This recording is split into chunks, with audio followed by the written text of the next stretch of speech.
All right, what's up, guys? Let's see, live chat. Sign here.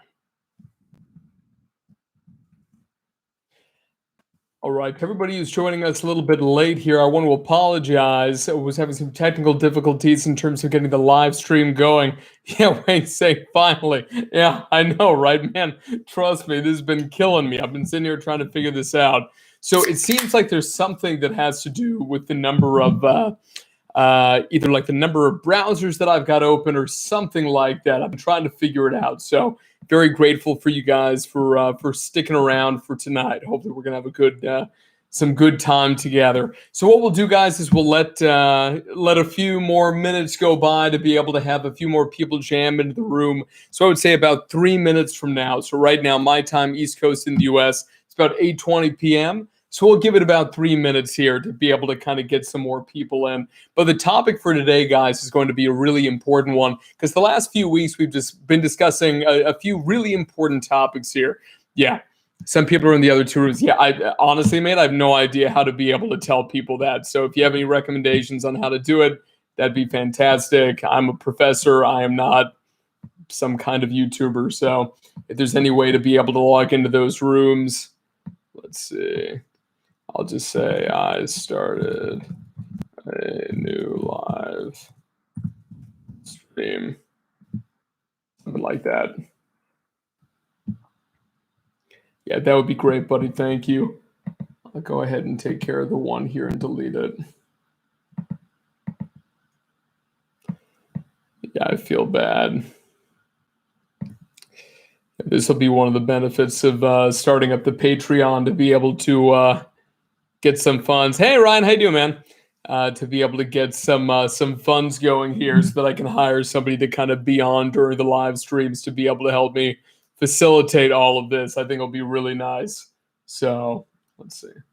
Okay, so that one's going to be, the other one right now is going to be deleting. So basically, guys, in the last couple of videos, what we've been focused on is a few things, right? So number one, we've been focused on what happens if you haven't gotten into graduate school yet, and you're kind of a little bit nervous. You may be in that situation right now about the application process, and you want to kind of know about, what's going to happen down the pipeline. Or you could be in a second situation where you've already gotten into graduate school, and now you're trying to decide, what the heck do I do now? And that's really what we're going to be focused on today, is essentially the situation where you've already been accepted into multiple graduate school programs, which, if that's the case for you, major congratulations.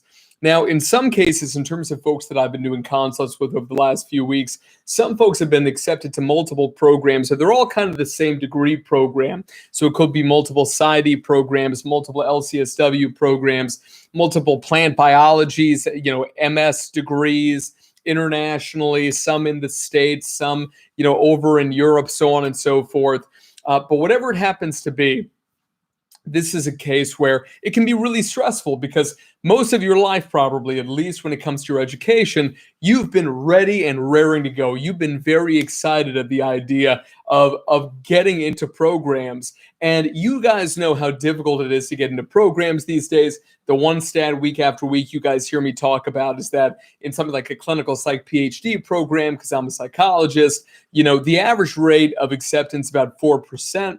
But one of my assistants came and did some background work for me, found that last year, because the GRE wasn't required, all of a sudden we've had this explosion in applications to the point where now the acceptance rate is anywhere between 0.5 up to 2%. So it is very difficult to get into these grad programs.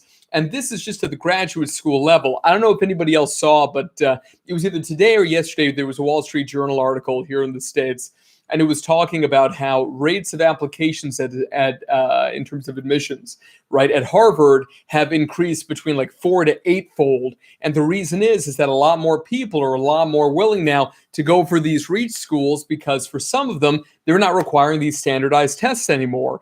And this is something where those standardized tests are routinely utilized for triaging purposes, to be able to, basically it's like grades, like GPA. Could be overall GPA. It could be, the last however many credits GPA. Could be the last couple of years GPA, or could be just your major GPA. different programs use different things, right? But whatever that GPA is, they're going to combine it, right, with your GRE score. And this could be your GRE general subject matter test, could be GRE subject test. Like let's say that you're in psychology, for example. I had a mentee that I did a consult session with a few weeks ago. She's fantastic. I think she's going to do great. She has an amazing academic pedigree over the last 15 years. But the thing is, her undergraduate degree, before she went and got several subsequent master's degrees at programs that you and I would be super impressed, they have huge name recognition. If I mentioned the schools and the programs, you would be like, wow, that's really impressive. But the issue is that if you take a look at her psych course load, it's like virtually nothing. Like it's maybe like 2 classes over 4 years because it just wasn't a focus for her. And now she wants to pivot.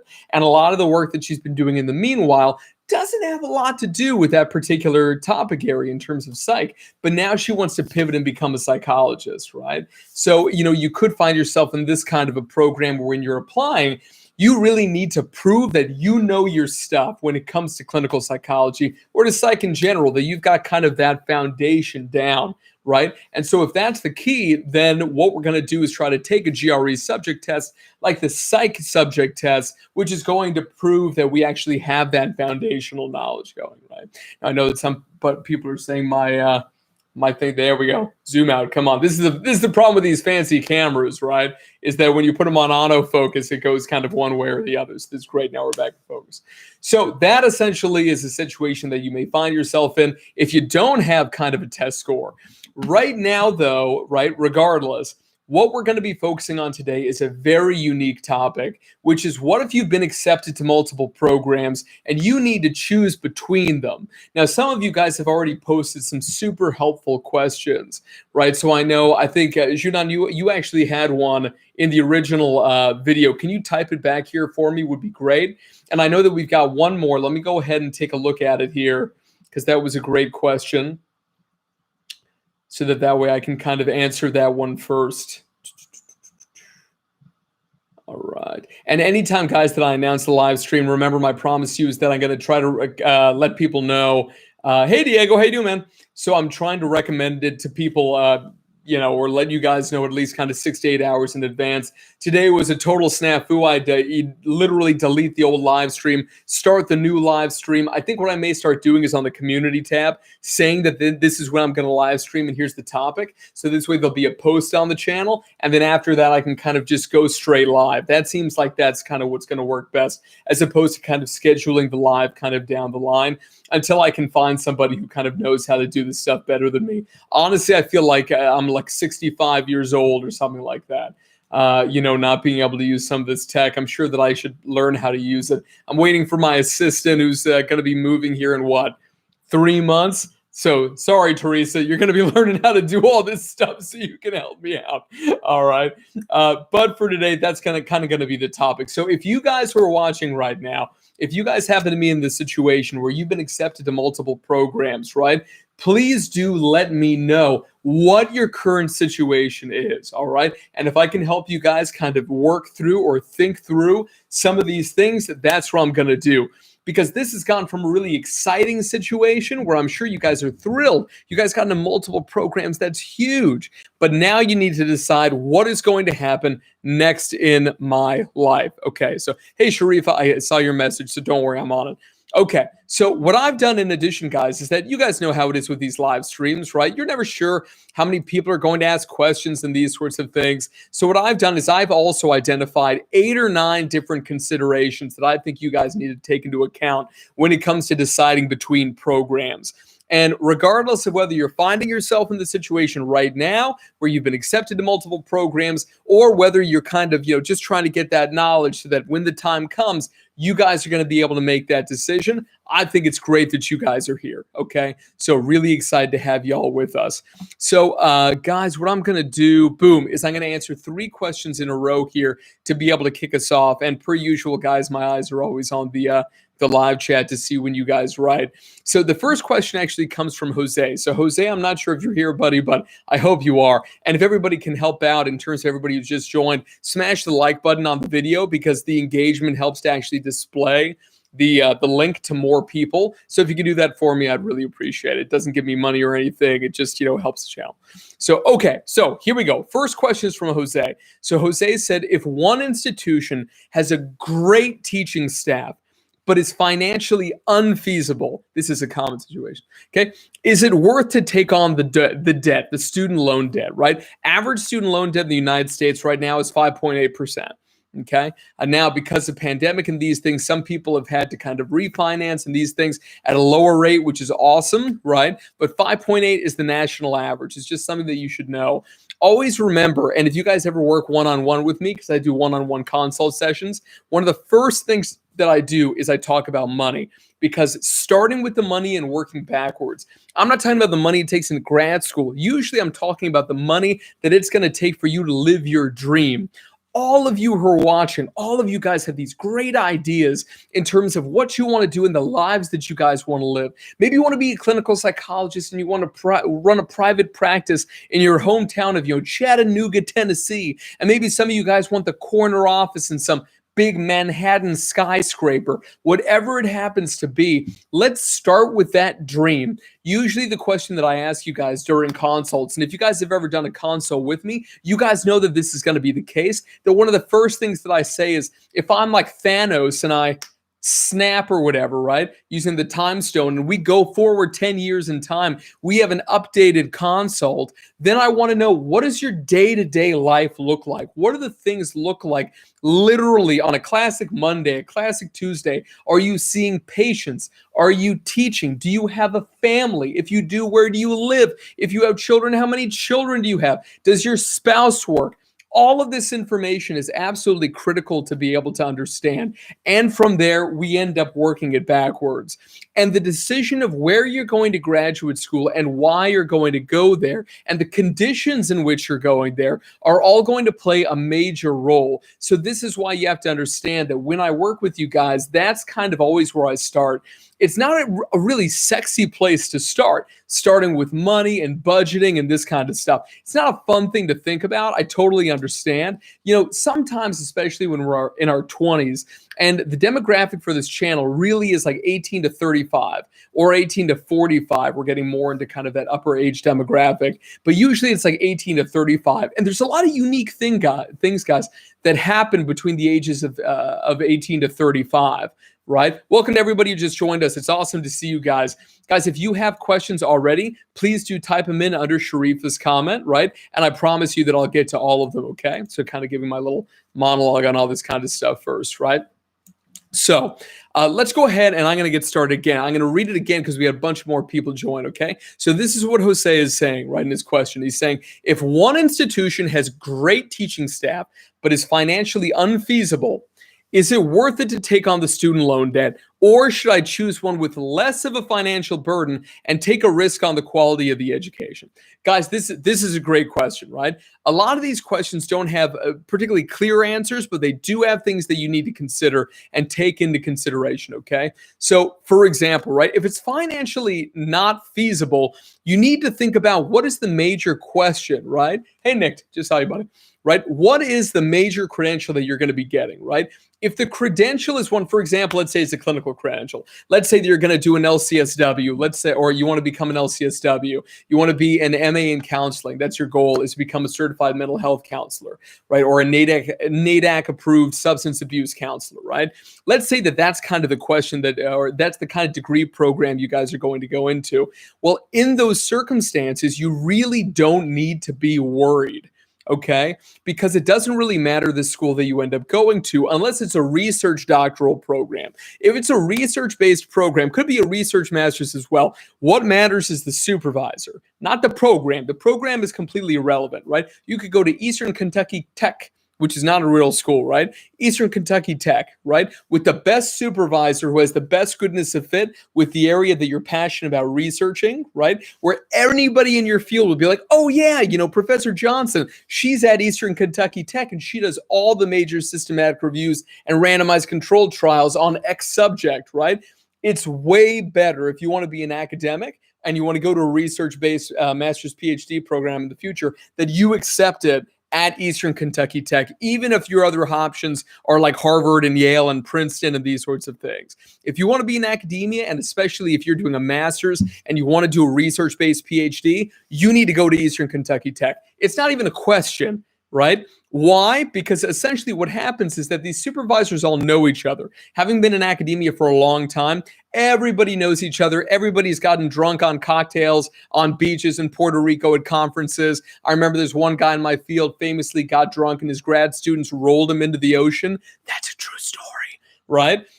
It's absolutely nuts, right? So these are the sorts of connections that people within the field end up building. So it's really important to understand that people do business, because I'm a business guy, right? People do business with people that they know, like, and trust. Okay. And yeah, you can have a guy from Harvard, and it's really impressive that if he's from Harvard, but he doesn't have the same goodness of fit in terms of the population, the methodology, and the clinical phenomenon that you're interested in looking at in graduate school, right? And the publications don't quite line up. That's actually okay. But it would be nice if the publications lined up in some form, especially if you're going to do a master's, or if it's a doctoral program, right? You go with the supervisor. If you want to be an academic, that's the area that you want to go into, okay?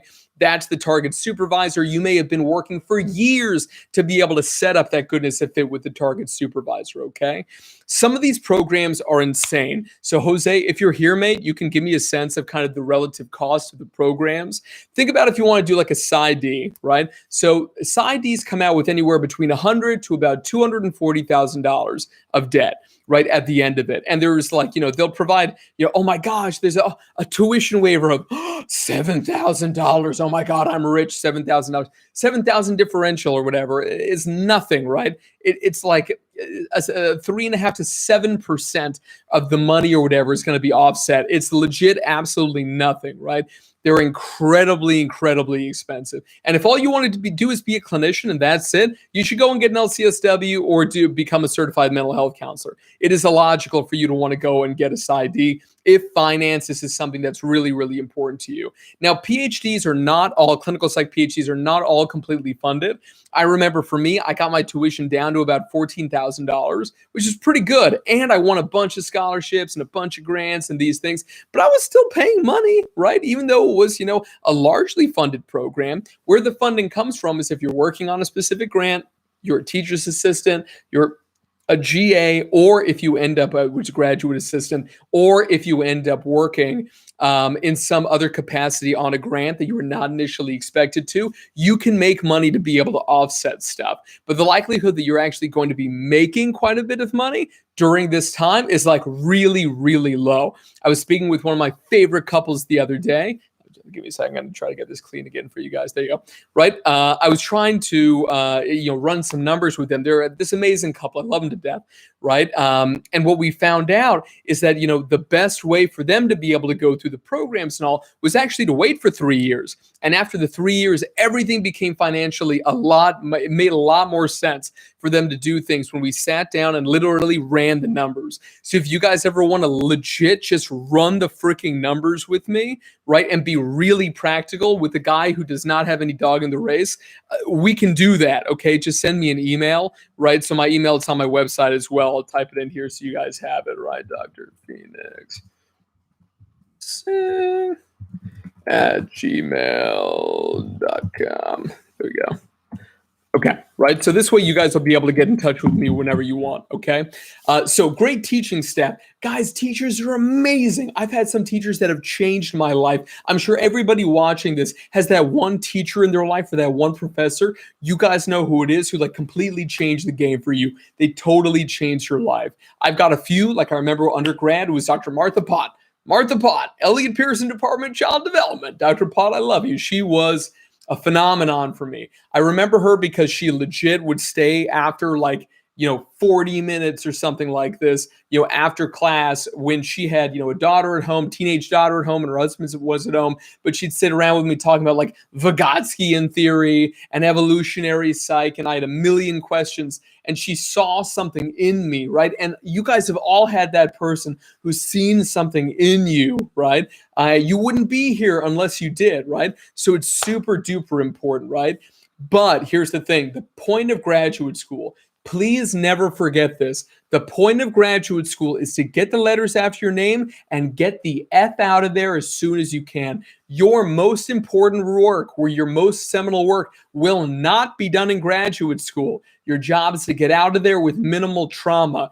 It is a traumatic experience. Not for some people, it's traumatic for everybody. The funny thing is I talk about this in a lot of the videos on the channel. Go back, look at the notes section, the comment section. No one has ever, not even once, no one has ever disagreed with that, okay? And you should take something from that. And this is one of the reasons also that I talk about in other videos, the importance of building up protective factors before going to graduate school. It's absolutely essential. Building up protective factors that are physical in terms of your physical health and sleep, your mental health, your social health in terms of, let's skip social health for a second, your spiritual health, your occupational, educational health, then your social health in terms of a romantic relationship if you have one, your social health in terms of your family, and your social health in terms of your platonic friends. These 7 dimensions of optimization, as I call them, really are kind of the pillars of life, right? And what's going to happen is that just like plates at a circus, right? If you're spinning that plate like crazy, which is the work plate, the other plates are understandably going to kind of crash down. It's going to impact your romantic relationship. It's going to impact your relationship with your family. Money's going to start to be a problem. You're going to lose that anchor of your faith. You need to build those things up before graduate school. And then, as Gestalt psychologists would say, you got to stay active at the boundary to be able to make sure these things do not fall completely off, okay? So a great teaching staff is awesome, but in grad school, I'm going to be straight with you. It doesn't matter that much. If you've watched that video on my channel, grades legit don't matter. My hero in Psych, he told me when I got into grad school where he'd be my supervisor, he told me, listen, man, get C's or D's in every class. Nobody cares. You need to focus on publications, right? Focus on publishing, focus on building personal connections. These are the ways that you're going to actually get into academia kind of as a job field, right? These are the most important aspects. Do you guys see this weird little thing? What is this weird little thing? Does this have something to do with the, let's see. Does this have something to do with the camera here? Do you see this thing up here? Let's see, let's find out. This could screw it up even worse. Let's find out. We're going to do live. Ew, I think that fixed it. Come on, give me. There we go. Okay, cool. Woo. All right.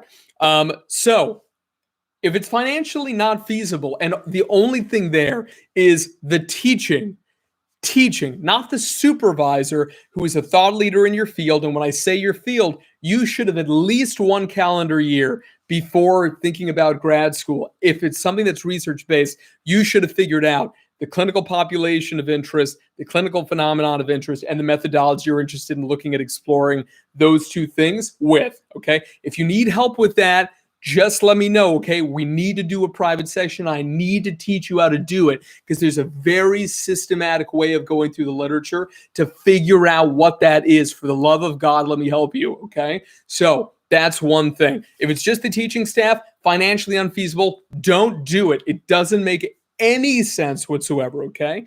So it's not worth taking on the loans. Or should I choose one with less of a financial burden, take the risk of the quality of the education? It shouldn't be a risk if at the end of the day, the supervisor is there, right? Like that's the key. And again, I always want you to project yourself into the future and try to get a sense of, where do you want to be, right? How much money do you need to make to be able to live the lifestyle that you've always dreamed of?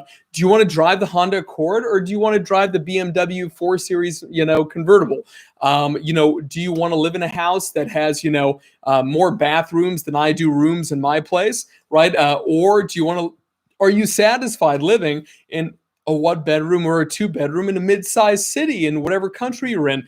These things are important and they're not that sexy to think about, but you are going to be able to get what we call back of the envelope estimates, meaning generic estimates, by doing a little bit of research. And that information is going to significantly drive, right, your decisions at this point. I have so many people. I've done this 2 times this week already. Guys, do me a favor. Welcome to everybody who's just joined us. Hit the like button really quick, guys. I want to get us over 10 here. The only reason is that it actually shows the thumbnail then to more people, showing that we're live, which is really helpful. It doesn't help the channel or anything like that in other ways, but really appreciate it. We can get more people. Okay. So if you don't have a chance to do that, I appreciate it. Thanks, guys. right? So risk of equality of education. Never worry about the quality of the education. If it's something clinically speaking, take a look at the match rate. Take a look at, the quality of the faculty members and these sorts of things. Unless that teaching staff is really famous in your particular area, I would say that there's no reason to be able to take something where the debt is so much higher, right? Because a lot of people think that their job, like let's say you can run a private practice, right? People are like, I'm going to make six figures. I'm going to make a huge amount of money, right? So if you ever work with me one-on-one, we literally can run the numbers and find out if you have a max caseload, right? As a social worker, as a counselor, as a psychologist, whatever you want to be, we can actually calculate how much money you're going to make per year. But people don't think about things, in particular payroll taxes, which is between 12 to 15%. And then people don't think about state taxes, depending on the state they want to practice in. If you want to practice in a state like Texas, it's going to be a very different situation than if you want to practice in a state like California, if you're here in the United States, right? So it's just something to be able to kind of take into consideration, right? Super duper important. Okay, so that's what I would say in terms of Jose's question. So Jose, great question. Thank you very much for asking. If anybody has questions, whenever I post that we're going to have a live stream, just like Jose, if you guys put your questions there, I'll always do them first before I get to other people's questions, okay? So let me go to some other questions we've got here. Again, I've got on the other side of my screen the points that I want to make today, but you guys are important to me, so let me take a look. Okay. So Junan says, if you only got accepted into a safety school with a safety supervisor, not extremely passionate for you, is it worth accepting the offer, or is it worth waiting to reapply next year? Okay, Junan, great question, right? It's referring to PhD. My question is referring to PhD programs. Okay, that's a tough question, right? Principally because getting into those programs is so immensely rare these days, right? That you may want to give it a shot. Changing supervisors once you're at a location can be exceptionally difficult, and you are legit burning a bridge if you do that. And that could be an important bridge depending on where the supervisor is. Now, Janan, can you tell me in terms of the topic area that this new person is exploring, like what their focus is, versus what the old person is exploring? Are those similar areas, but it's just that the personality of the supervisor is different? Or are both supervisors, sufficiently friendly, but at the end of the day, kind of what they're researching is kind of completely different? Can you clarify for me? And then I'm going to come back to you, buddy, okay? So Sharif, I know you had a question. So Sharif says, hi, quick question. Do you think it's worth going to a prestigious graduate school, even if it means acquiring more debt? Sharifa, that's a great question. So Sharifa, if I can get some more information from you in the chat window as well, right? So when you say to a prestigious graduate school, right? What kind of a degree is it? And is it a research degree, or is it a clinical degree? Right. And if it's something where it's like a clinical, like a research degree that also has clinical, then you can just say that it's like a scholar practitioner program. So if you can tell me that in the chat below, that's going to help me out a ton. Okay. And also tell me what you want to do with it. Do you want to be an academic? Do you want to be a clinician? Do you want to do something in industry, maybe completely outside? If you can tell me, that'll help me out a ton. Okay. Okay. So Nicked one for Liv says, picking between two counseling psych programs, okay? One fully funded, not the best fit. The other a great fit, but not guaranteed funding. Okay, what should you do? Okay, so that's a great question. Nick, I'm sorry if it's not Nick, right? I'm just going to say Nick, okay? So Nick, what I would say here is that it completely depends on your financial situation, as well as in terms of no guaranteed funding. How much would the funding be? How much money would you need to be able to complete the program? And also, counseling psychology could be a master's program, could be a PhD program. So maybe you can clarify for me down below which of those two is it, which would be fantastic. And also, how much debt would you have to take on if you did the latter program? Okay, and it sounds like you have actually been accepted to both programs. So put that down in the chat for me, okay? So let me quickly go back to, so Jillian says, private practice licensed psychologist. Okay, Jillian, I'm not sure what you're asking though, dear. If you can let me know, I'm happy to help. Okay, so Forever April says, are certain graduate school programs feeders into tenured track academic jobs? Nope, not anymore. How do I find out what these programs are? Nope. Guys, the concept of tenure is busted, okay? So tenure now doesn't mean a damn thing. right? Everybody needs to know that you will not have job security if you end up getting tenure, not in North America. Assistant, associate, full professorship. Usually you get tenure after a tenure clock that is an average of 5 years. I have seen it happen in my universities. What happens is that just because, and I have a whole video on this you guys can watch, but just because you have tenure does not mean that they will not make your life a living hell. Like, for example, let's say your course load usually is a 2-2 or a 3-3, so you still have time to be able to do some research. You know what's going to happen? These guys are going to make your life a living hell by making you teach like a 4-4. I had one guy freaking 5-5. Can you imagine? And they're going to put you on committees that you don't want to be on. They're going to give you responsibilities around the department you don't like. They will make it something where you will quit. And the best thing about you quitting is, no severance package, right? That's really good from an employer perspective, as somebody who's employed over, 20 some odd people in my life. So it's one of these things. It's actually really smart of them legally what they're doing. But yeah, don't worry about going in being a feeder for a no. There's no such thing like that. You could have gone to the grad school if you have 3 publications and somebody comes over with 90 publications and current grant funding. It doesn't matter you went to the program, but you are gone, right? That's just the way that's going to work. Frankly, if I ever heard of a program that had a feeder sort of a system to a tenure track program, I would respect that university so much less, because they're not picking from the best nationally or internationally. They're just picking from the best from a tiny little pool, and there is no financial reason. And remember, always follow the money in academia. It's not cool, it's not fun, but always follow the money if you can. You guys are going to be able to find out a lot of things about academia if you end up doing that. Okay, cool. Next one. Okay, so Shunan's giving us the information back. So the research is not similar. Okay, gotcha.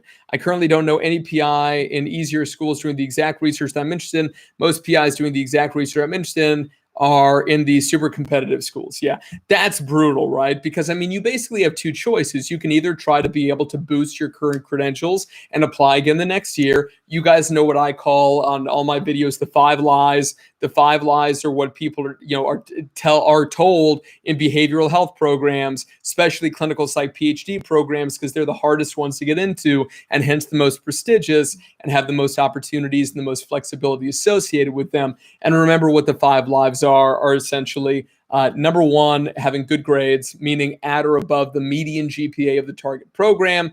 The second one, the second one is test scores, so specifically usually the GRE, again, above the median of the specific target program. This is why it's important to figure out the target program. Usually you'll start with the target supervisor. Where are they? Okay, that's the target program. And then you can start gathering that information about the target program. That can help you significantly in terms of your planning with regards to both your transcript as well as with your letters of recommendation to an extent, but not really.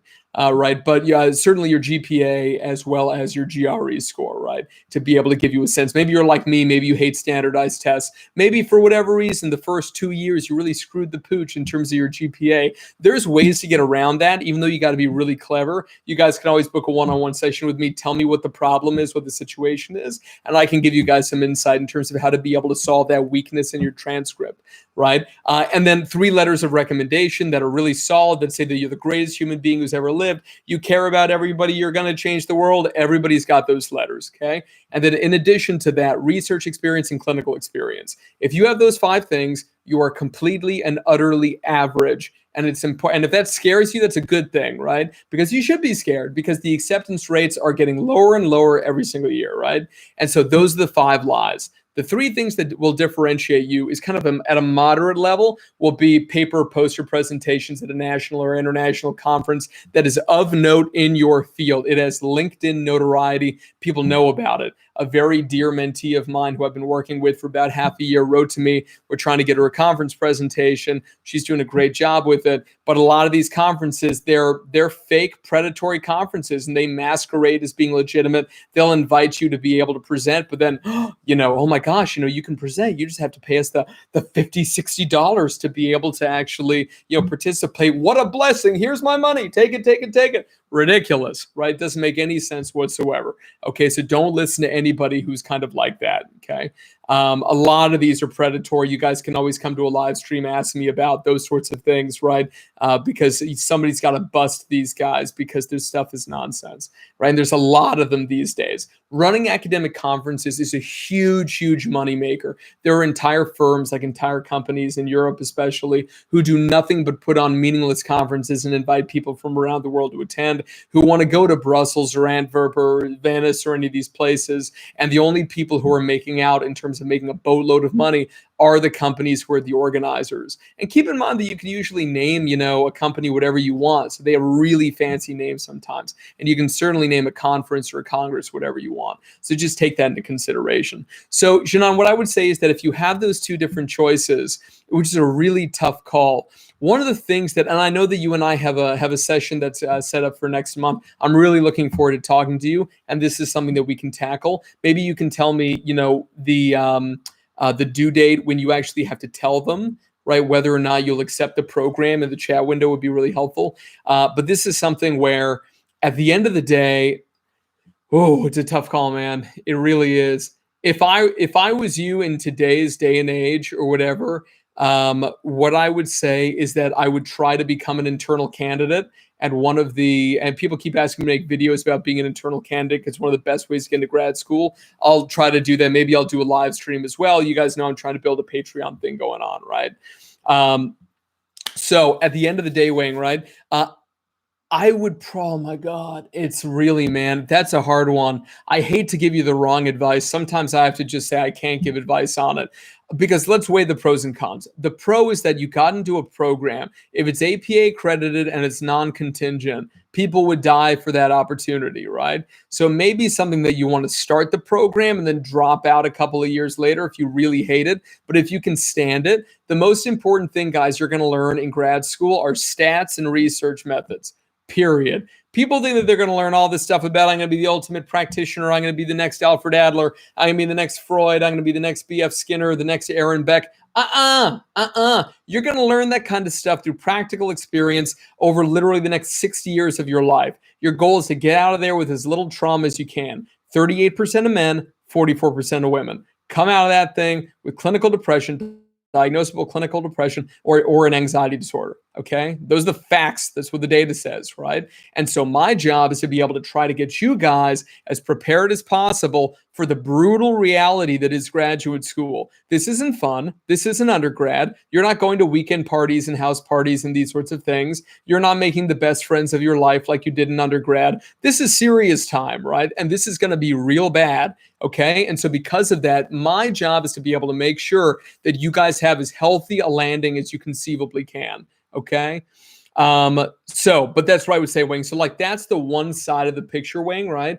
The other side, and then like you try to get passionate about it, right? Like that's one side. To be honest with you, I was not passionate about forensic psych at all, right? When I got into it. And there was one paper, I read it on the back of a bus. It was a 2001 article by Otto and Heilbrunn, and it was called, Forensic Assessment, a View of the Future in Light of the Past. And I read that one article and it totally changed my life. It changed the way that I viewed forensic psychology because I always wanted to be a child psychologist, man. And all of a sudden I got wicked passionate, right, about this topic of forensic psychology. And I literally was in that field for like over a decade, right? So it's something where sometimes you'll expect that you won't get passionate about something, and then you actually end up getting pretty interested in it because there's a lot of different facets about different fields that you can find yourself may get really into over time. So I can definitely say that could happen. The downside is that if there's a personality mismatch between you and the supervisor, right, at all, and you're also doing work that you're not necessarily super passionate about, you should take into consideration that you could have 4 to 6 years that could be even worse than they're already going to be in the first place. I always find it funny that whenever I say that graduate school is hell, we always get 25% of people leave. And those are the 25% of people who are going to have very significant problems, right, when it comes to grad school, because usually these are the people who are big believers in like work-life balance, and I set boundaries, and, I already have a family. And so, I'm not going to let these things get get in my way. If you're going to do that, if you're going to behave like that and these things, please don't go to graduate school. The funny thing is, guys, I can't tell you, we've been doing this channel for 3 years. For the first 2 years, I used to get text messages from, or not text messages, emails from people, or like, Instagram DMs, and these sorts of things from people telling me like, hey, Dr. Singh, I'm in grad school now and it's year 1 and I'm just having the time of my life. It's amazing. I remember my first year, guys, first year grad school will be one of the best years of your life. And then what happens is that year 2, they write me back and they're just like, holy shit, you were right. So it's just one of those things, right, where this is going to be really tough. And again, unlike other YouTube channels that try to make everything seem bright and happy and new, I'm always really honest with you guys. I'm really straightforward. This is why I'm really blessed that so many of you guys trust me to be able to give you straightforward feedback in terms of, your choices, your decisions, etc. But Wayne, what I would do, or sorry, Janan, what I would do, one of the key things is go onto YouTube and I want you to search this new supervisor, right? The one where you got into the program, and it's a safety school. Nobody cares, okay? And what I mean by that is that, like, in terms of a prestigious name school and all, mate, if you've got a good supervisor, nobody cares, depending on what you want to do. So if all you want to do is be a clinician, nobody cares. I'm telling you right now. Yes, and maybe the fact that somebody got a doctorate from Harvard and somebody got a doctorate from Eastern Kentucky Tech, they're in the same city, and what happens is that somebody's looking for a doctor. They'll probably go and see the Harvard person first. I'm not going to lie to you, right? But then they're going to come in to your office as the Harvard, psychologist. They're going to sit down in the chair, right? You're going to say something, and then the therapist is going to say something, okay? And the second the therapist opens their mouth, that's going to determine how successful that therapist is going to be. By far the best therapist that I've had in my personal life when I've gone to see therapists. Huge believer in therapy, especially if you're a psychologist. People ask me all the time, do psychologists really need psychologists? Oh, yeah. Right? I worked with serial sex offenders and psychopaths for a decade. Pretty sure you need a therapist, right? After reading, about what these guys have done and then working with them on the day to day, right?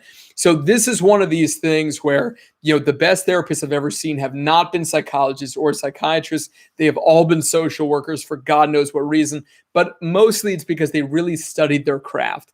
Right? They really, really studied it. Think about it. If you take a class in EMDR, dialectical behavior therapy, what's going to happen is that, what are those guys teaching from? They're teaching from experience, but they're also teaching from the original clinical manuals that have been written by the developers of those therapeutic techniques.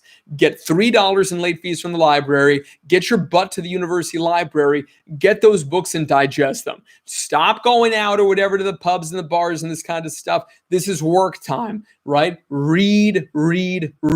Get that information. It is going to financially put you ahead of everybody else because you will be a better clinician. And as you strategically develop your kind of little group, maybe you work with a psychiatric nurse, or maybe you work with somebody who's a chiropractor, I don't know, right, who's in your local community where they can refer people to you and you can refer people to them. This is kind of the keys to the castle here, right, is developing these strategic partnerships, right? Super duper important, right? So if it's something that, the supervisors is not extremely passionate for you.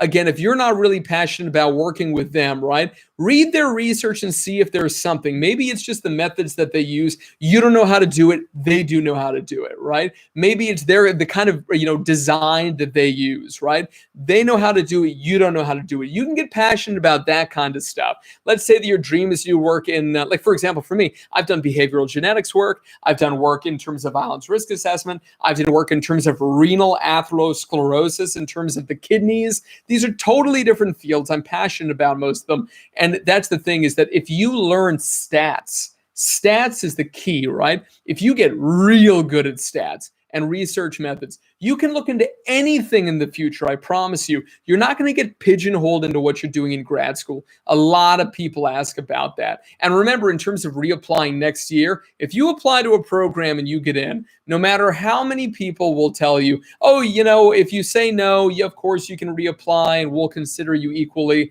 Implicit bias.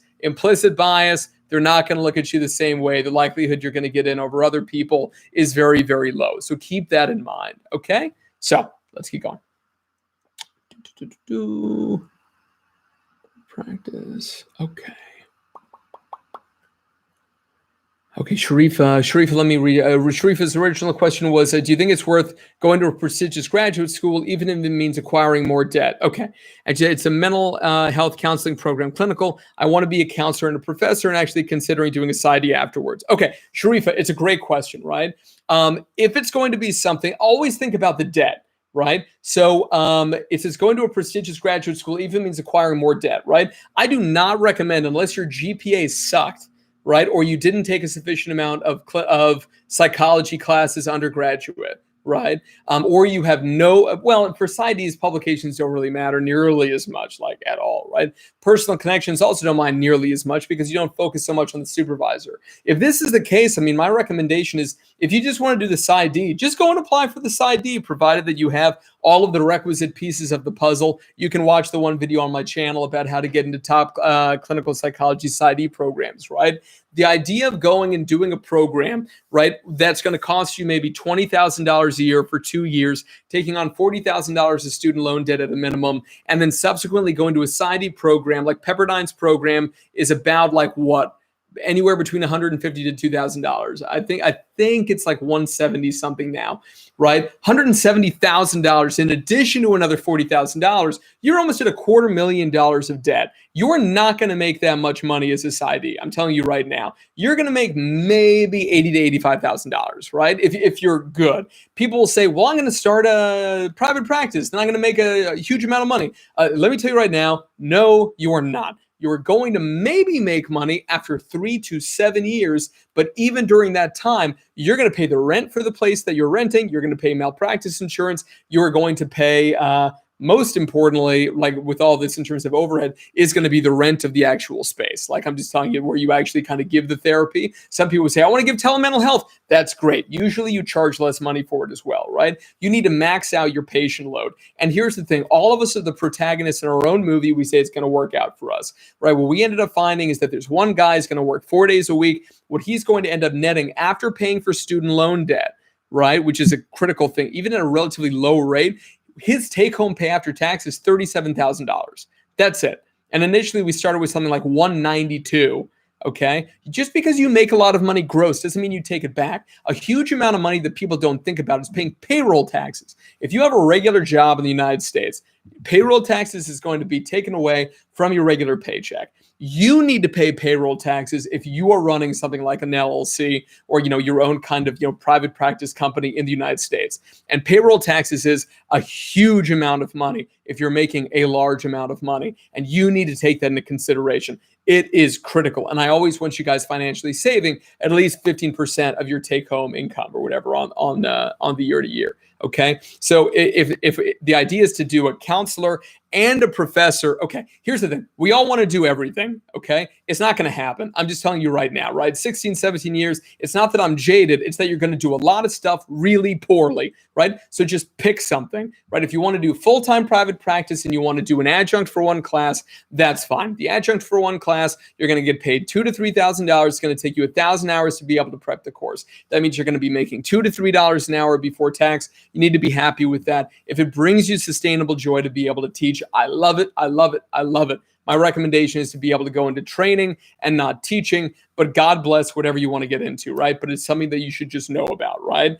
Otherwise, if you want to be a counselor, you're not going to make a ton of money, but if you can live like a peasant for as long as you can, save up money, do the PsyD, God bless. But keep in mind that when you're a PsyD, you're not going to make like a ton more money, right? So for example, I know private counselors who have their private practices, who do not actively seek out insurance, right? They don't accept insurance. They're charging like $160, $170 an hour versus psychologists on average are charging about $200 an hour. So they're only making like 10 to 15% less, and it saved them 4 to 6 years of their life, right? Which is really worth it. Never forget family planning as well. It's just like financial budgeting. It's not sexy to talk about. I'm going to be 35 this year, right? I busted my tuchus, right, to be able to focus on nothing but building businesses, building my career, writing 5 books, publishing 90 articles, doing all this stuff, getting my tenured full professorship, traveling around, giving keynotes, making money, building, selling businesses. That's what I was doing, right, during my 20s. And all of a sudden you wake up or whatever in your 30s and you're like, you know what, it'd be be kind of nice to be able to have somebody who's around, right? And that person, if they're good, they're going to stop your nonsense from kind of doing all this stuff, and dragging them through grad school is going to be a real living hell for them. And I recommend that having them watch one of my favorite videos on navigating academia, which is all about what you need to know if your partner's just gotten accepted into graduate school, because they have a right to know what's about to happen to you, right? And you don't know what's about to happen to you, right? And it's not going to be very pleasant for them as your partner. So it's the right thing or whatever to let them know what is about to happen. But no, I do not recommend going and getting a degree as a counselor with the purpose of then going and getting a doctorate. Also, PsyDs are not professors at good universities. Sorry, PsyDs are professors at other PsyD programs. That's where they teach. Sometimes they go and they give trainings as well. Trainings are great. You're not going to teach students. You're going to go and you're going to teach individuals who are in, like for example, my one guy wanted to get a PsyD. I wanted to focus on terrorism studies. Fantastic. They work with law enforcement, so on and so forth. It's a great thing to do. I'm all about it. But yeah, I do not recommend taking on that epic amount of debt, right? In terms of a prestigious graduate school too, in terms of like a PsyD and these things, the best thing to do is to find out if you have a target PsyD program, right? The best thing to do in terms of a target PsyD program is to be able to take a look who the faculty members are, especially who the current dean is in your track, your subspecialty, and then see if anybody at either of the programs you've been accepted to for the counseling Master Sharifa actually have a connection with that person, okay? Because remember, people do business with people they know, like, and trust. And in academia, there are a lot of underhand deals that get done. It's always frustrated me about academia. I believe in objectivity. I believe in the ivory tower being the sacred place of science. It is not. You need to accept it and just understand it's a huge chess game. But the best way to change the chess game is to get into it and then to change it from the inside. I tremendously believe that. Okay, so next question. Here we go.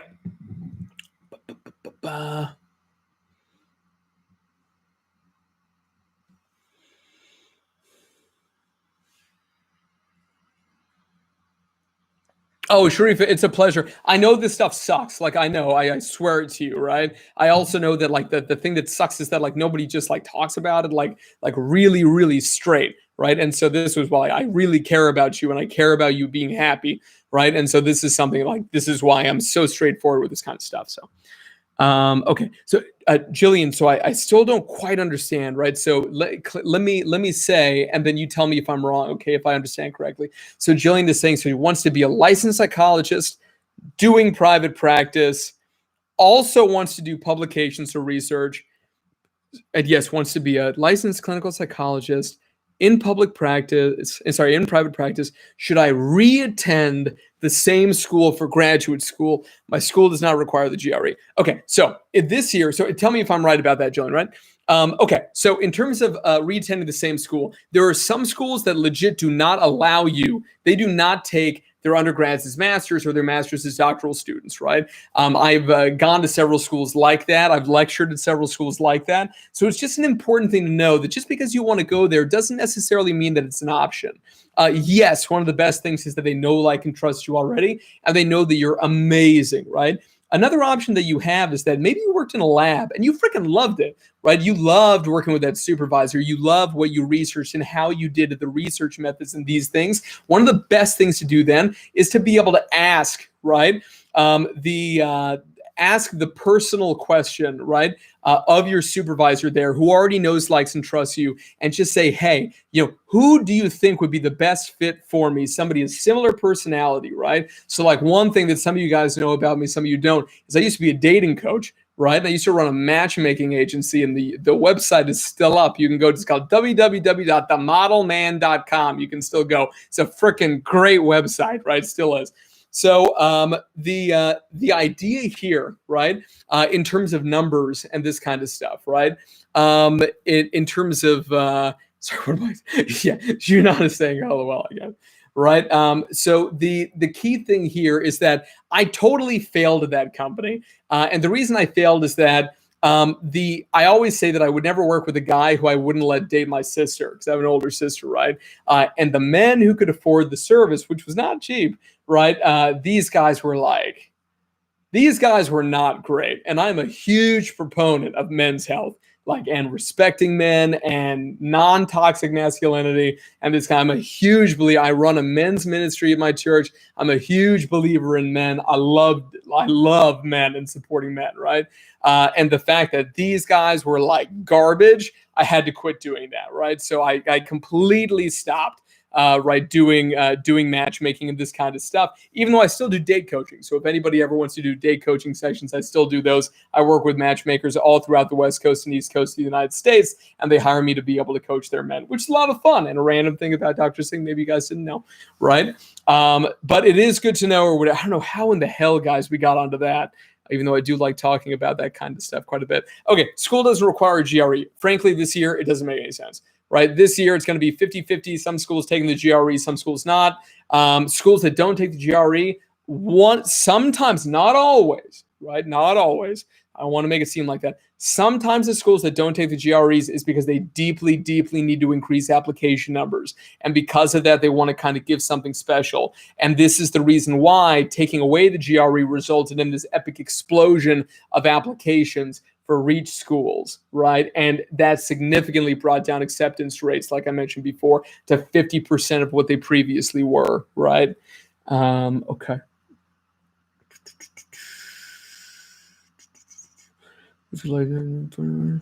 Yeah, reattend the same school. So usually that's not possible, but ask. There's nothing wrong with asking. And just say, I love this school so much. Right, you should go and you should ask your current supervisor who is doing the same sort of stuff, same population, same research methodology, same approximate workflow in the lab. Why? So you can just slide right in there, Jillian, right? That's the idea. Think about flying on a plane, Jillian. I love flying. You know that feeling when you come down, it's like a rocky landing and stuff like this. This is the equivalent of having to train you in new statistical packages and methodologies and these things. We want you to slide right in there, Jillian, okay? So that's kind of what our goal is. So I would have that conversation, okay, with them to be able to take a look. Okay, next question. Hey, Diego. Okay, so Diego says, I was planning on taking 2 masters at the same time to better my profile. That would take longer than just one, of course. Would you say it's worth it? MA in linguistics and MSc in Cog Sci. Okay, so Diego, remind me, buddy. So I remember some of your background. Remind me, what is the target? Like, what's the goal? What kind of a doctoral program do we want to do? I just type it in the chat window. And Nick says real quick, so PhD counseling psych funding. Funded program is a fellowship with tuition waiver, $20K a year stipend with health insurance waiver, okay? The other program says all students get assistantships once in. Okay, got it. Okay, so the key thing to ask, Nick, in the question and something like that, get on the phone. I give you my personal permission if you feel really anxious to use a fake name, okay? And just say, like, how much is the average assistantship? Try to get that information, okay? Like, that is super duper important, okay? Ask how much it is. What is the average amount that you get? And if you do more TA ships or GA ships, do you get more money, okay? And if so, how much, okay? The good news is that 20 grand is legit, totally middle of the road. 15 to 20K is total middle of the road when it comes to doing those types of programs, right? I remember, mate, I had to pay 15K, right? After funding and these sorts of things, right? So health insurance is great. Health insurance, those should basically say, that's about like $3,500 if you do Cigna Connect or one of these, right? So just to be able to take into consideration if you use Obamacare here in the US, which I do love it, right? And 20K a year is not a lot. The problem, obviously, when it comes to these PhDs is that they can take 4 to 5 years. All of a sudden, 20K per year can get you up to $80,000 or $100,000, right? So that's pretty good that they offer that, right?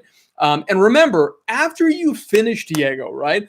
Always remember that, mate, you're a young buck, dude, right? You're going to have 60 years, ahead of you to be able to get continuing professional development, continuing clinical training in whatever you want. If you don't learn exactly what you want in grad school, that doesn't mean it's a waste, right? Grad school is the place where you learn how to learn, and I hate that saying, right? But it really is true. Do you want to know, guys, how many graduate classes I have ever taken in graduate school? 0. None. I have never taken a graduate class, right, in graduate school at Oxford or in my clinical doctoral program where it was like all clinical all the time, right? I had to teach myself all of stats. And I used to be an epidemiology and stats professor. I used to professionally teach people how to do it at the university level. Why? Because I got really good at it. Not because somebody taught me, but because there's enough tears in the libraries at Oxford to clone 10 of me, right? This is going to be really, really hard, right? But you have the capacity, because I believe in you guys, right, to be able to rock this thing and to make it work. But the program isn't the thing that's going to do it. I promise you, you can go to the worst program and come out and be the best therapist or the best whatever you are, plant biologist, marine biologist, whatever you want to be, right? I fully and totally support you, even though today I'm talking a lot about these behavioral health fields, right? But I totally support you. You can become good at it without anybody. You don't need some old, crusty person to teach you how to do hierarchical linear modeling these days, right? Because of the equity and the parity and the equality of opportunity, not outcome, of opportunity that you are allotted by being able to have access to all this information. It depends if all of us, especially this lazy guy, wants to get off of his lazy butt and learn as much as he can, right? That is the thing that makes the most difference here, okay? Quickly, okay, so for Jillian, Jillian says she wants to do publications big time. I love it, Jillian. Okay, so Jillian, what I want you to do, whatever, right? So the number one place to learn how to publish is Publication Academy, right? Publication Academy, I've been working on all of last year. It launched in January. It's got over 150 hours of training in publishing, right? It's not inexpensive, but it's because it's the only thing online that will comprehensively teach you how to train. And I'm the one who trains you how to be able to do it, right? And you want somebody with 90 publications so you can listen to for an hour and 1 minute and not get bored out of your mind, right? Which is a lot of people out there, right? Publishing is something that, because I wasn't specifically taught how to do it, if you want to publish in high impact journals like British Medical Journal, British Journal of Psychiatry, JAMA, Lancet, etc., it's a very specific form of writing. People suck at writing and they think they're great. And when I say people, I mean me, right? You guys should have seen the first time that I ever submitted a manuscript to my doctoral supervisor. I'll never forget. He went on vacation. I promised myself when he got back from vacation, I was going to give him the best manuscript of his life. I write the whole thing up. I put it in his pigeonhole, right? And I'll never forget him saying, okay, I've made my comments. So I go and I pill it out and I'm ready to just see this thing bleeding. And what I end up seeing is legit just the front page fully circled with the word no on it. And that's it, right? That was the only thing that was on there, right? So I had to teach myself how to publish. Publishing is not something that you can learn to do undergrad. You should not try to publish something in a peer-reviewed journal that's not an undergraduate or graduate level journal as an undergraduate. It does not make sense to be able to do that, okay? But if you guys want to learn how to be able to publish, it is the number one most difficult skill, that and grant writing, right? Those are the two most difficult things, and you're going to learn how to do both with Publication Academy. So I highly recommend that you do that. Okay, it's a huge investment in your future if this is what you want to do. Okay, so yeah, Jillian, that would be, if that's what you want to do, is you want to publish, if that's an area of passion for you, then for the love of God, yes, right? And the reason that I built it, and I put all of my own money into it to be able to build it, hundreds of thousands of dollars to build it only for you guys, is because there was nothing like it. And I built it, Jillian, for the younger version of me, to teach Dr. Singh at age 21, 22, 25, to teach me how to do the most difficult things, but to do it in a template, step-by-step way that takes you through and teaches you everything you have to know. For me, I take it really, really seriously because nobody teaches you how to do it. And these old crusty folks, they hold on to this knowledge as if this is like, the keys to the kingdom. And they say, hey, if you come and work for me, you're my graduate student, maybe I'll tell you some secrets. I don't believe in that, right? I believe in busting down the walls of academia and giving everybody a blank slate and everybody an equal opportunity to kick some ass in terms of knowledge generation, right? And we can't do that if we hole up knowledge about the most important thing in academia, which is peer-reviewed publishing. So that's the reason that I developed that for you guys. Okay, so more questions. What do we got? All right, Jess Preet, hey, I'm sorry that it took me a while. Quick question. What do you recommend best if you just want to practice as a clinical psychologist, right? So if you just want to practice and you want to see patients, if you want to have that classic thing that you see in the media and in movies of somebody comes in, sits down, and you give them therapy, you don't need to be a PsyD or PhD, right? You can just go ahead and be a social worker or an MA counselor. Saves you a huge amount of money, a huge amount of time. You can get licensed significantly faster, become an LCSW, which is licensed clinical social worker, or a certified mental health care provider, right? A counselor, and then go to town, run your private practice. God bless you, right? Obviously, between a PsyD and a PhD, if you only want to practice based on rates of admission, you should go with the PsyD. Based on the amount of money that you're going to have to pay, I'd go with the PhD. Right? But when I say rates of admission, I'm talking about, in some cases, a fraction of a percentage now, according to the latest statistics on PhD programs, right? My honest recommendation is to be able to watch that video. That video, guys, those videos are so long, huh?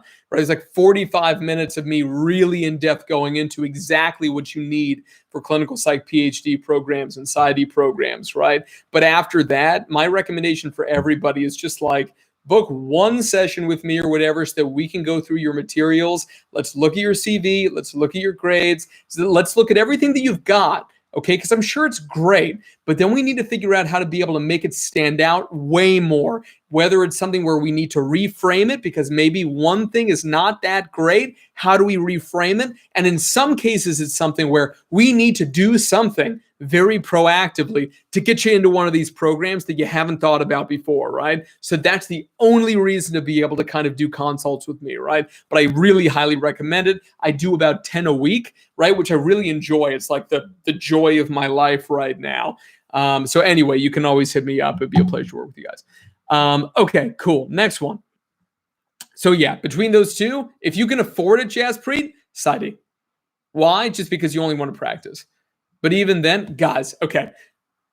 Some people, and I'm going to say that I'm guilty of it too, right? Really have a deep desire to be able to be called doctor, okay? And I get it. Trust me, I get it. It's cool. It's cool. What can I say, right? But at the same time, my running joke, which is actually true, is you're only going to be called doctor 2 times in your life usually. Number one is the day you get the hood, and it's like, oh, hello, Dr. Singh. Okay. And the second time is anytime you mess something up and do something stupid, like, you're at the airport and you forgot your passport. And that's when everybody's going to be like, hey, Dr. Singh, I think you left something at home. Okay, and they'll say it sarcastically. Those are basically the only 2 times, right, that you're going to get called doctor, right? Yes, in some cases, your patients will call you doctor. It's very nice. If you go and you wait in the waiting room somewhere, they're going to call you Mr. Singh. It's fine. Nobody cares. Oh my God, right? It's been 10 years, it's been a decade, if you can believe it, almost 11 years now, right? Since I got my doctorate. Nobody cares. It doesn't matter. It doesn't make you a better person. It doesn't make you a worse person. Obviously, it's a really cool thing to be able to say at a party or something like that. But outside of that, guys, the number of master's and doctoral programs that provide, new doctoral and master's diplomas on an annual basis is so large. It is all about what you do with it. If you're not helping other people with it, it doesn't matter at all, I promise. And just because you don't have the letters PhD or MD or JD after your name does not mean that you can't do a tremendous job. You're talking to a guy who never took a business class in his life, right? And a successful, massive exit when he was 30 without an MBA, without doing any of these things. You don't need an MBA to be good in business. You don't need an MBA to run a company, okay? There's nothing wrong with MBAs, right? But you don't need one to be able to get through to be able to actually succeed, okay? So this is just my little rant here. Okay, next one here. Okay, so Sarah says, PsyD in the Northeast, unfortunately unfunded though. Ooh, ouch. Okay, yeah. Unfunded PsyDs are, keep in mind, guys, that even when PsyDs are funded, there is really no such thing as a funded PsyD. Please tell me if I'm wrong. I want to be wrong, so can you guys tell me, right, if there is a PsyD program that's funded that I know ones that give like tuition waivers, and the tuition waivers are for like $7,000 to $10,000, maybe even $15,000, but they're charging over $100,000 a year. So in the end, it is meaningless, and frankly, it is just a loss leader for them, which is very smart. If you guys were like, business people and somebody brought you an investment where they said that we can pay a professor about $2,000 to $4,000 and 80% of all new jobs are like that in the field through adjunct positions, and we're going to charge each person per class $10,000 to $15,000, and you got 20 people in that class, and you're only paying the instructor $2,000 to $4,000, and you own the property, are you out of your mind? That's a great deal, right? Education is a luxury brand. Freaking Louis Vuitton over here, right? Having some of these degrees, which is ridiculous, and it shouldn't be like that, even though it is, right? So always take these things into consideration, okay? Because nobody does, because it's not fun, it's not sexy, and it's not objective, and it goes in direct opposition to what I've always wanted academia to be, and every person I know has always wanted academia to be, which is this, bastion of objectivity where truth reigns and where the most rigorous research gets published. And the better research you conduct, the more influence you have. And there is an iota of that, right? But it is very, very small. It is cliquish. It is like high school. And there's a great saying, which is that the infighting in academia is so brutal because the stakes are so low, right? And that's an important thing to take into consideration when you're deciding where you want to live the rest of your life in terms of in terms of a career field, right? Very, very important. Okay, a few more questions I see. So. Awesome, Diego. Thanks, buddy. So Diego says it'd be a PhD in linguistics, so research with a focus on psycholinguistics. Okay, problem right now, zero research experience. Okay, so Diego, the key thing, right, in terms of doing 2 masters, what I want you to take a look at is the CV, so the resumes of the supervisors of the 2 masters, okay? I want you to take a look at whether either of them are particularly good at publishing with their graduate students, right? Sometimes they put in even like a little star or something like that, or they'll like italicize the name of an individual in their publication section, and that means it's their student. Take a look at that and see if, as of lately, meaning the last 2 to 3 years, that's still the case that they're proactively doing it. If that is still the case, and only one of the 2 do that, Diego, trust me, drop the second one, save the money, overinvest in the first lab, get the publications and the research experience. Having 2 is not necessarily going to do anything for you. If anything, you're going to be serving 2 masters. If it's the case that where both of them proactively do it, and there is a pressing reason, maybe the doctoral programs you're looking in, right, are ones that would really value a strong fundamental background in both of those spaces, then I would say I have no problem with it. But the key thing is that if you need research experience, research is only useful in 2 ways. Number one, it gets you publications. If you can't get publications and you're just a whipping boy for one of the supervisors, they can go F themselves, pardon me, right? And I speak as one of them, okay? Screw me, okay? That's number one. The second one is essentially if you can get really good at advanced stats and at research packages and research design, but also like statistical packages, Stata, R, MATLAB, whatever you use in linguistics, right? I want you to try to get as good as that as you can before graduate school. It's going to save you a huge amount of time. If you have a target supervisor, I want you to go to the method sections of the last articles, empirical articles they wrote, okay? And I want you to go in the last, again, like 5 or 6 years, just take a look at what they first authored. Go to the method section, and then I want you to take a look, especially if it's compliant with APA 7th edition, they should say what stat package they use. People are stat package loyalists. I'm a Stata guy through and through. I'm surprised instead of Washington Nationals cap, I don't wear a freaking Stata, like 10.1 or whatever cap around. You'd be surprised, right? If anybody wants to buy me a Stata cap, I will wear that on the channel, right? Because I'm a huge believer in it, okay? So that's one of the important things here is that, remember, this is all about making it as easy as possible for your target supervisor, doctoral supervisor, to accept you into their lab. The easier you can make it for them, the better experience you're going to have, okay? So that would be my recommendation, Diego, on that, okay, buddy? Okay. A few. Okay, so Nick's asking, is it possible to hold more than, sorry for that thing kills me. Yeah, come on. Okay, there we go, now clear again. Okay, is it possible to hold more than one fellowship at a time while in a doctoral program? So would that be Good for me. Okay, good question. Theoretically speaking, it is possible to hold more than one fellowship. When I applied to University of Minnesota, which at the time was the #1 developmental psych program in the country, in all of North America for sure, which was a long time ago now, but at the time it had the most legendary people still alive in that field, right, in the United States. They still have a great program, right? Per usual, a lot of people have left or retired and these things. It was a real sweet spot sort of a program. I ended up still going to Oxford instead, but what a program, right? Amazing. I had 2 scholarships at the same time, right? So I'm not sure, scholarship, fellowship, people operationalize these terms, Nick, differently, right? But the best thing to do, mate, always is be transparent and ask. And remember, I talk about on the live streams a lot the concept of the whisper technique. The whisper technique being the one where, you're talking and then like all of a sudden you're like this. And then you're kind of talking again, right? So it's like when it comes to the fellowship, is it like at all possible to have 2 at the same time? I wasn't sure, so I figured that I should just ask, right? That's the way to ask, right?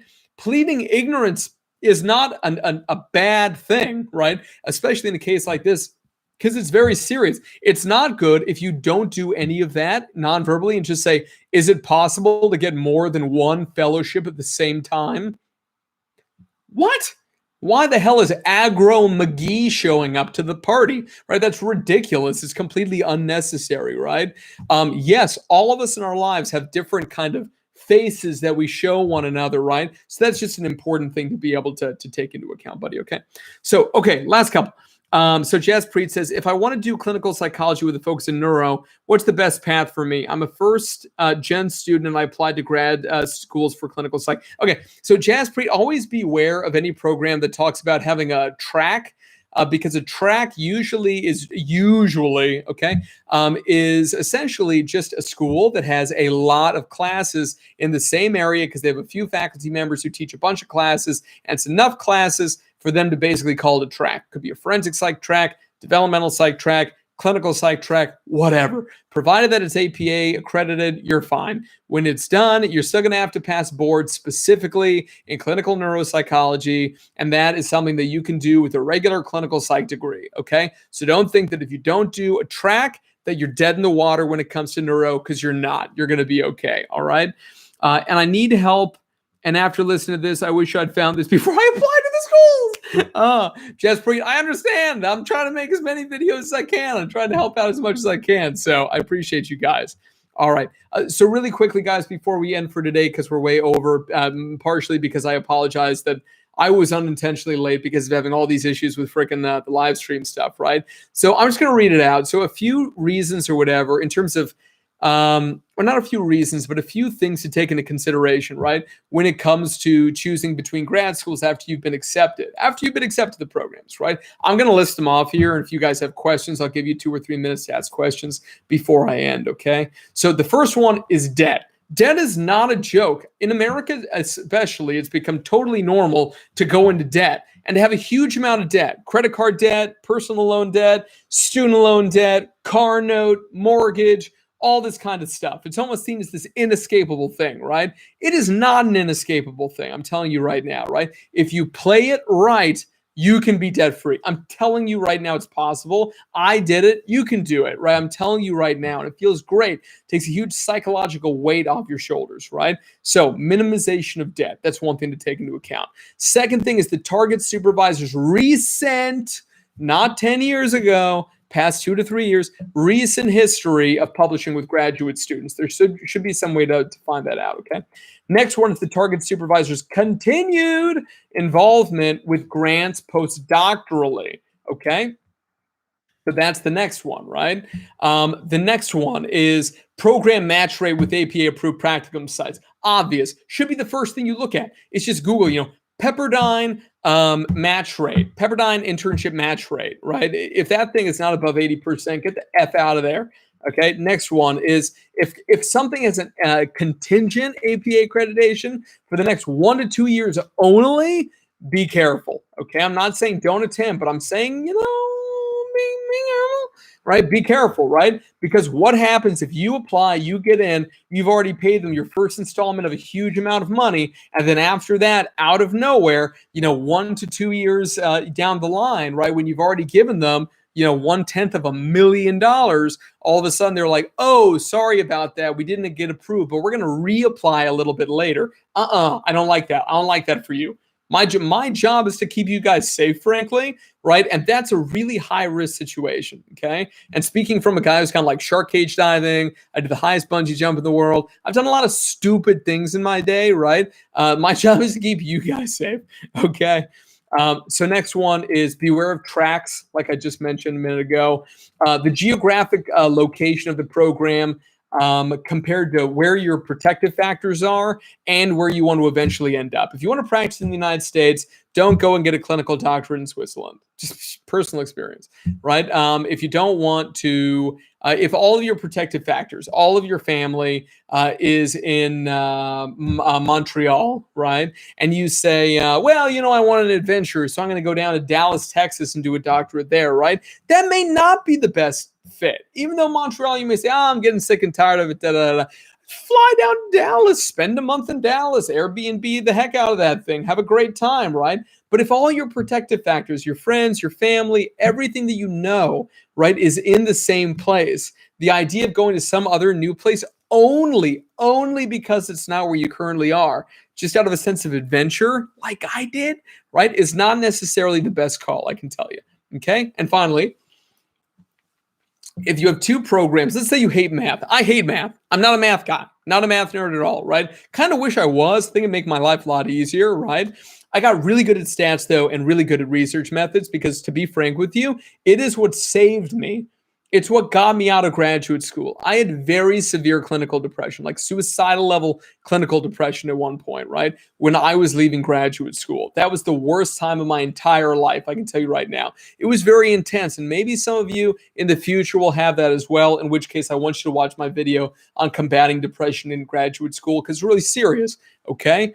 But the thing that saved me was stats and research methods, and very advanced stats and research methods. The better I got into that, the more in demand I became around my department, around my university, and at other universities with people that I always wanted to work with because they were older than me and more experienced than me. But I knew how to do the stats that I could actually take their existing data sets and make publications out of them. And it's one of the things that allowed me to get a mega amount of publications, right? In certain years, I was topping, 12 to 15 publications a year as somebody who was like 24 years old, as somebody who's super young in the game, right? So it's one of these things where if I can do it, you can do it as well. So if there's a program where the curriculum ends up having a lot of stats and a lot of methods, I don't want you to be afraid of a program like that, okay? I want you to really, really be somebody who appreciates that. And even though it may scare you, to still, if nothing else, give it a shot. Okay, great. So guys, that's what I've got for you. Those are all the things that I've mentioned. I'm going to give another 2 minutes, okay, for questions. And then I'm going to wrap us up by about my time. It's 9:41. I'm going to wrap us up at about 9:45. So any final questions, guys? You guys know that I'm always here for you. I'll make some final kind of quick announcements here in the chat. One sec. Okay, so this is my official website, right? You guys can always contact me to be able to book a session with me at drphoenixsingh@gmail.com. At the same time, if you want to learn how to be able to publish peer-reviewed research, how to be able to get grants, how to be able to write edited book chapters, newsletter articles, blog posts, how do you start your own psych podcast, all that kind of stuff. And it really is across fields, right? Not just psych. I really recommend checking out Publication Academy. It's a pretty cool thing. If nothing else, just to browse around. Maybe you know somebody who's interested. If you guys get somebody else to buy Publication Academy, you should just call me, right? And I'll give you a commission or whatever for finding somebody else. I have no problem with that, right? You guys can always write to me. Give me your phone number. I'll call you and I'll help you out, right? I trust you. You trust me. That's the way all this works, okay? So very good. Thank you so much, guys. I appreciate you as always. I'm looking forward to having the opportunity to see you guys again. If you have an idea for another live stream, again, you can go ahead and email me at drphoenixsingh.com, and we'll go ahead and get on that. All right, guys, have a beautiful night. God bless you, and I'll talk to you soon. Bye-bye.